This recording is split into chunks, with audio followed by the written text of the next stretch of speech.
శ్రీమద్భగవద్గీత 12వ అధ్యాయము భక్తి యోగము. వసుదేవసుతం దేవం కంసచానూరమర్దనం దేవకీ పరమానందం కృష్ణం వందే జగద్గురుం. శ్రీకృష్ణం వందే జగద్గురుం. 3వ శ్లోకము. ఏ త్వక్షరమనిర్దేశ్యం అవ్యక్తం పర్యుపాసతే సర్వత్ర ఘమచింత్యం చ కూటస్థమచలం ధ్రువం.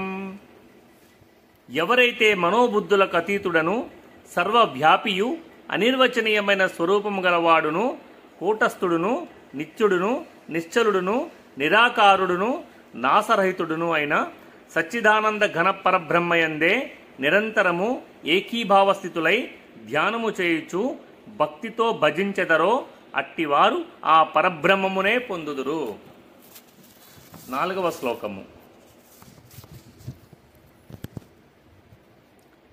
సన్నియేంద్రియ గ్రామం సర్వత్ర సమబుద్ధయః తే ప్రాప్నువంతి మామేవా సర్వభూతహితే రతాః.